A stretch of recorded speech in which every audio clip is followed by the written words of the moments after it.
Welcome to All Hands, a podcast brought to you by Lattice, where people success is business success. I'm your host, Katelin Holloway. People leaders love to talk about recruiting and hiring, and I do too. But I think the sleeper hit of successful people leadership is actually retaining great employees.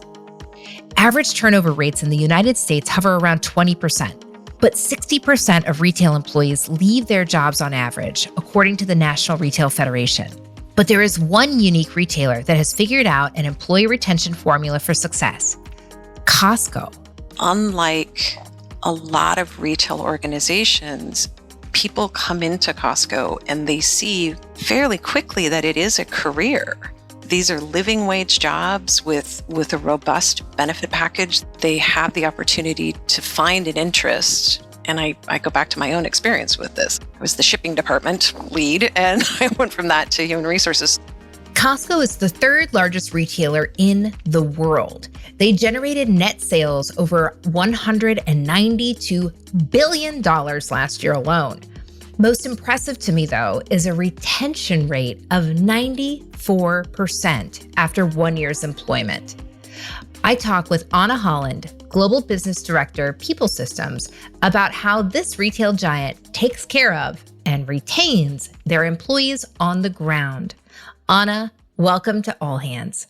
Thanks so much. We're so excited to have you on the show today. So before we really get into things, would you please briefly introduce yourself to our audience? So who you are, what you do, and bonus points for anything else that's important to your identity that you'd like to share. Sure. So Anna Haaland, I am the business director for Global People Systems for Costco Wholesale, and that covers everywhere. We have Costco's, 13 countries and counting. The work really entails design and data control.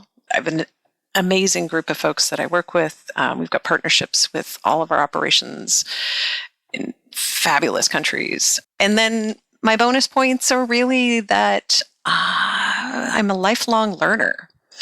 Whether it's languages that I've studied, learning how to make sourdough bread, going back to get my degree finally in my 50s. Yes. I love to learn. What did you get your degree in? Oh, I'm not done yet. I'm going to have a degree it's a Bachelor's of Science in Business Administration and IT Management. Most excellent. I'm a huge fan of lifelong learning. I talk about it all the time with my team. So let's go back in time a little bit. You actually started your career on the floor of a Costco warehouse. Is that right? I did, in Tumwater, Washington. Tell us about that. So that was how long ago? It will be 31 years in October. Wow. Yeah, I still have to pause when I say that, because in so many ways it feels like it was yesterday. The first 9 years of my time with Costco was at the warehouse, and I only worked at the one building. I think it was my boyfriend's sister's friend who was at a party we went to, and she worked at the Costco, and she just raved about it. She loved everything there was to love. You get paid really well. The benefits are great. The people are lovely and funny. And she just couldn't say enough good things. And when we moved, there was this Costco. I was driving around looking for a job because it was 1991 and, the internet wasn't so much a thing. I remember those days. And so, yeah, I sort of drove by and went, oh, there's that place that nice lady told me about. So I applied, I got hired, and I can't really say that I never really looked back. That's not totally accurate, because when I was looking to move into HR, I'd done some soul searching in my later 20s and decided that was the path I wanted to go down. I really was thinking I'd have to leave. Mm-hmm. And so I started reaching out to people I knew in the community, and it turned out that, in fact, I didn't need to leave. I got hired into the corporate campus in 2000.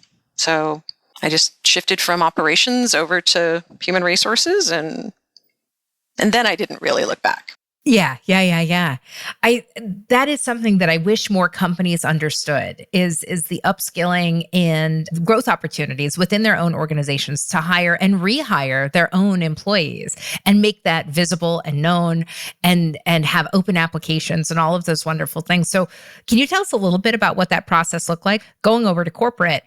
My path was a little different in that I knew the director of personnel because she was my building manager, and she left to go take that role, and she knew my work and knew my interests, and so kind of just kept in touch. And then when an entry level role came up, went through the application process and interviewed, and they liked me, and there I was. What we ended up doing, though, since that time is building out an internal job bank that does make that process a little more transparent, a little Nice. easier for the people in operations. So all of the positions below a certain level, pretty much, they go out to essentially open bid. And so anybody can apply, and that goes out to every building. It's on our internal employee site that they can get to. So it made that process a lot simpler. Yeah, I love that. And so, how common is it for folks to go from the floor to corporate? Oh my goodness gracious. It is so common. In fact, we have it written into our policy book that if you are going to transfer from operations into the warehouse, you need a year of work in the buildings before you can come to corporate. And it is with that intention that you understand our core business, because we've seen that pay huge dividends over the years where, technically I sit in accounting right now, but that decade I spent in a warehouse still informs the design of the systems, the processes we put in place, the way that we interact with our employees, because I remember how hard it is. I have seen that play out where someone who comes from operations just has that extra leg up on what might need to be tweaked to make more sense out in the field or on the floor. It's enormously helpful, and we encourage it wherever possible. I'm a big fan of internal mobility and also open applications. There's mutual benefit across all of the industries when you really focus on developing your employees and providing those opportunities. Now, the topic I'm really excited to go deep with you today on is about employee retention. One piece of it, providing opportunities. Let's talk about retention more explicitly right now. As I understand it, in the retail industry, turnover is like insanely high, right? It's like 60% or something. If not higher in some instances, yeah. I believe it. I believe it is hard work. Now, correct me if I'm wrong on this stat as well. I believe that your turnover rate is under 6%. Is that true? Depending on the year, we historically have sat after a year of employment between 6 and 7%. Which is insane compared to the 60. We have 60% or more as the national average. Exactly. And you're saying that Costco has a single digit percentile. Yep. What do you attribute that to? Unlike a lot of retail organizations, people come into Costco and they see fairly quickly that it is a career.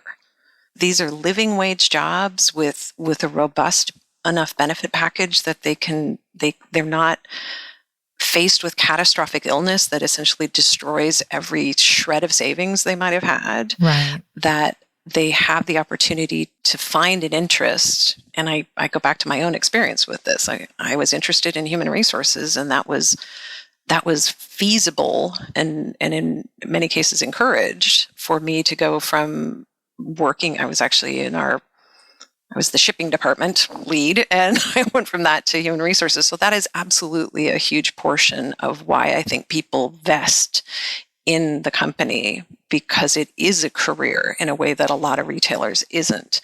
And when a cashier for us, if they hired in at full time after, let's say 4 years, depending on hours worked and things like that, they're pulling in essentially $60,000 a year.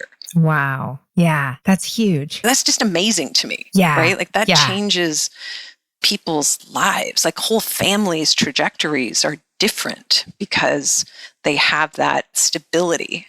And that's the thing that I just find so exciting about the work. Even 3 decades later, I still get kind of choked up about it because it's just, I know it happened for me, and I know it happens for others, and that's just such a lovely thing. That's a beautiful thing. You used exactly the right word, which is stability. So giving an opportunity, not just to make more than a living wage, but the opportunity to grow and develop and to want to stay there. And so for you to still have those feelings 31 years into the game almost, and to still feel that commitment to and that attraction to your mission, your vision, your values as an organization is a really, really powerful thing. When I was a people operator, I work in tech, and, the average tenure is like 18 months. And so you have people that stay at Costco for the life of their career and retire out. Is that a wrong assumption here? No, you are spot on.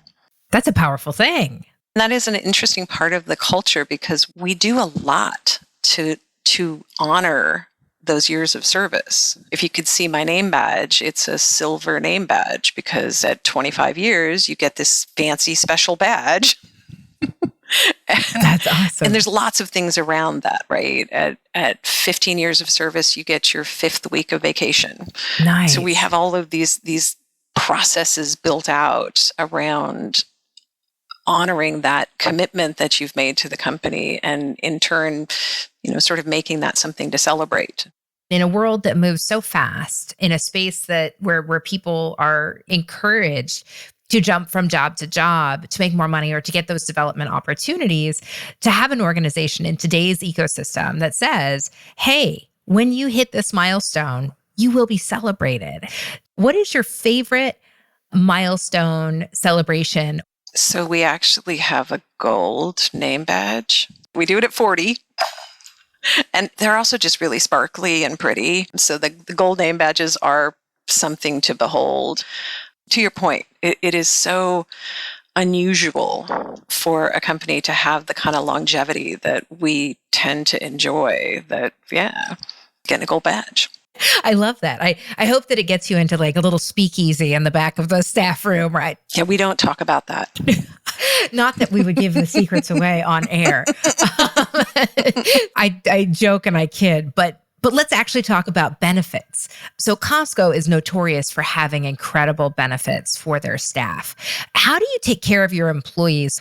What's really the formula here? The previous CEO, I know that there was something around compensation. So something to the effect of, we're not going to make money off the backs of our employees because we're going to pay the highest wages in all of retail. Statements like that are big and bold. Talk to me about the benefits plan that you have inherited and subsequently rolled out and developed over time. Yeah, the benefits team does an amazing, in all the countries, frankly, where we do business. U.S. being our largest country, there's a lot of focus there, and that makes perfect sense, right? Out of the 290-ish thousand employees worldwide, 220 of those are here. And so the benefits team does just a top-notch job in really delivering excellence in a space that is often, I don't want to say ignored, but I think that it's another example of the kind of care that we take with our employees. So we contract with big name carriers, and almost every single one of those carriers, we have established essentially an internal Costco team. So you call our healthcare provider, but you don't call a generic call center, you call the Costco call center. That's awesome. Because we've set expectations with them that we want our people treated with a certain degree of exactitude and care, and so it's things like that. And the package is very robust with healthcare and dental and vision and prescriptions and alternative healthcare, and we've got honestly a lovely retirement package. So that is on top of the wages that we put in place to ensure that our people are paid a healthy living wage. Can you talk a little bit about how often Costco decides to raise the minimum wage for your employees? I hear this is a process. It is. We do our employee agreement every 3 years in most countries. There's a couple of variations for regulatory purposes, but generally we do it every 3 years. And that review is comprehensive. We do an outreach to the staff out in the field. So we get suggestions, thousands and thousands and thousands of suggestions from employees that are collated into, digestible topics that our executives then review. And always with that process, there is a compensation review. Oh, interesting. So most every round of that agreement review process, we've seen an adjustment to the starting wage. And depending on market necessity, there's, I guess I would call them maybe off-cycle adjustments. So, but not longer than every 3 years. That's awesome. And that experience and knowing that as an employee has got to give you a huge peace of mind. Oh, it does. It certainly did when I was out in the field. Yeah. And then coming over to this side and seeing that process play out, it was so fascinating. I did a lot of benchmarking in my early days in HR, and to see what really happened behind the scenes, I was struck again and again how literally everything would come to a halt, and there would be this intense discussion and analysis of what's going to happen to the people if we make this policy change. Is anybody going to lose out? Is anybody going to be negatively impacted? Right. And that attention to detail again just showed. It was so gratifying, maybe is the right word, to see that they really do care deeply at the senior levels about what happens to each and every employee. We have a code of ethics. It's 5 bullet points, but it starts with obey the law. And that alone says so much. Absolutely. If that's not table stakes. that isn't the first thing you care about? Yeah, Yes. That's a problem. Anna, can you tell us what else is on that list? Absolutely. Number 2 is take care of our members. 3 is take care of our employees.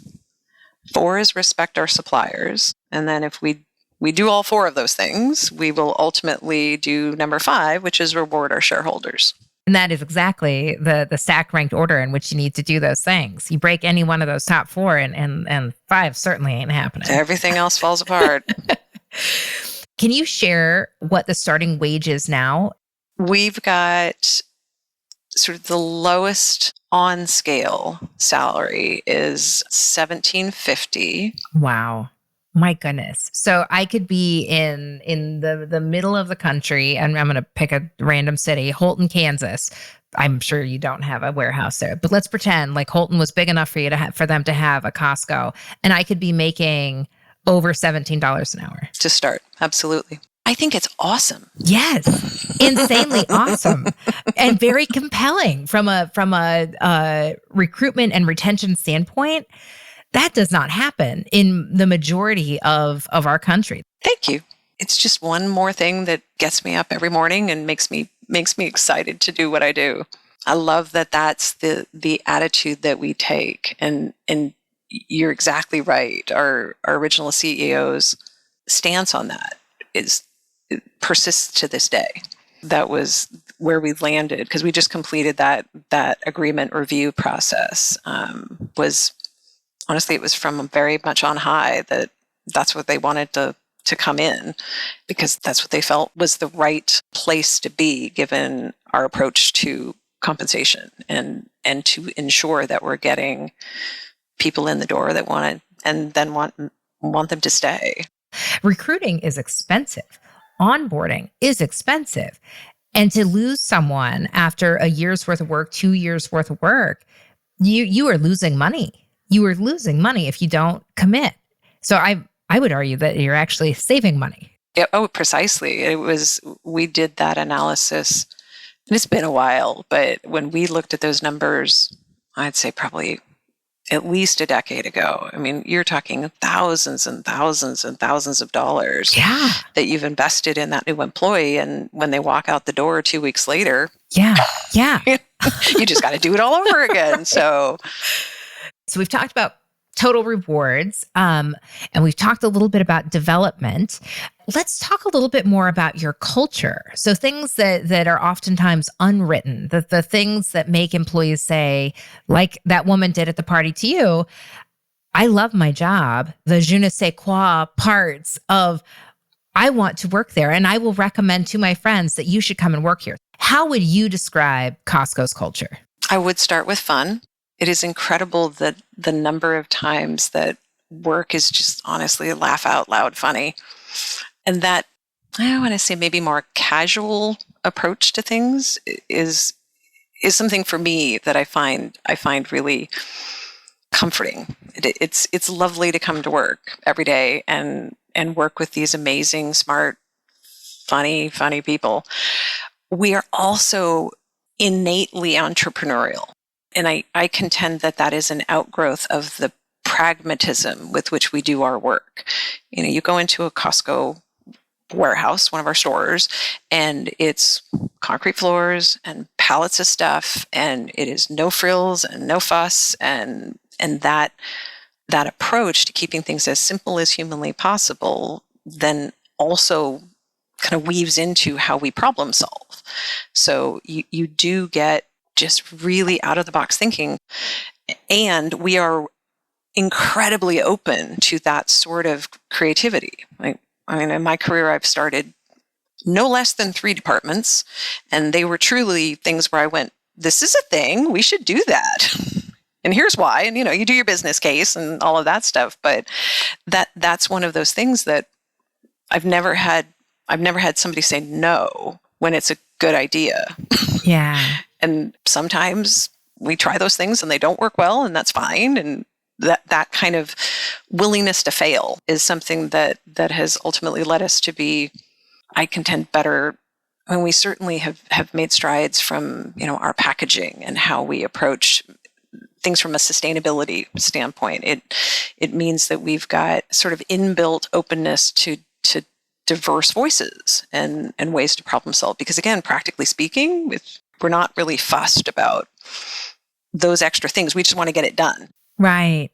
So I will say this. So a lot of our listeners are in the tech world, in the tech industry. And just now, because of the pandemic, we are now trying to quote unquote reimagine benefits for workers. To know that you all have been doing this for over 30 years, and that's probably a severe understatement, is just really phenomenal. It just goes to show how much we need to look outside of our own industries and take lessons and learnings from other folks that have been doing things in their own way. And being able to hear your story, Anna, and hear the story of how Costco has done things differently from the beginning because of first principles, because of that differentiated approach to building a company and building culture, I think is really phenomenal. And so let me ask you one more question before we jump into rapid fire. Sure. Do you ever miss working on the floor of a Costco warehouse? Oh, unequivocally, yes. I loved it. And I would go back and do it in a heartbeat. It's so much fun. And yes, I mean, retail, you get cranky customers and, right. I don't know, snotty babies and just, it's a bunch of humans coming in, but overwhelmingly, it's just fun. People like to shop with us. You get the customers that will stand in a specific cashier's line because they've been going to this cashier for 20 years. Aww. And that's the one they like, and they'll wait for that one, even though other lines are open. And you just get these relationships that blossom over time that you are able to invest in because you are in that building, and it's just different. It's one of the things that I enjoy doing, and I am overdue. I will be the first to admit to just go back. I have gone back and spent a week here and a week there just working in a warehouse because it's good to remind ourselves what that looks like, but also it's just fun. I was out to lunch with my dad today, and I told him that I was hopping on the line with you, and he got giddy like a little, schoolboy. And he does what you said. He goes and he lines up in the line. There is a mother-daughter combo that have been working at Costco forever. Awesome. And they've been at it for over 10 years at his Costco out in Colorado. And I think that is the loyalty that you have built. He could feel, I think every customer could feel, if you pause for 2 seconds and look around, you can feel that the culture of how you treat your employees translates to that customer experience. And so when people walk in, it feels good. And it's not just because there are free samples and you get your $1.50 hot dog. That helps. But to have that consistent, high quality customer experience, you can see that it is genuine, it is authentic, and that the people there are genuinely happy. And that absolutely translates to dollars at the end of the day. Well, then we're going to move into rapid fire. The rules of the game are this. Don't think too hard, answer as quickly as you can, and we'll try to keep it as interesting to keep you on your toes. Are you ready? I am ready. Okay, let's go with some Costco standards. When you go to a Costco, what is your favorite food to buy in bulk? Cheese. Yeah, cheese. How would you not? It's so good. It is. Yes. Okay, so now you bought your cheese and you're checking out. Hit up the food court. What are you getting? Hot dog. I knew that was going to be your answer, because how is it not your answer? Exactly.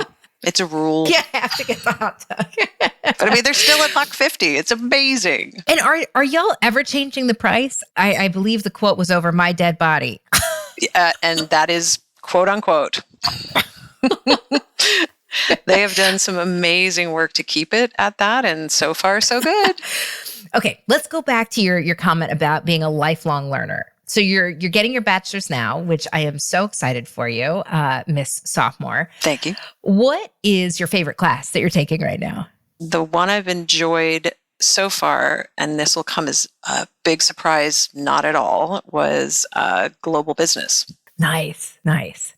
Okay, let's think about your morning. What is the best part of your morning routine? Meeting with my team. You meet with your team every morning? We do a quick stand-up. Most mornings? Yep.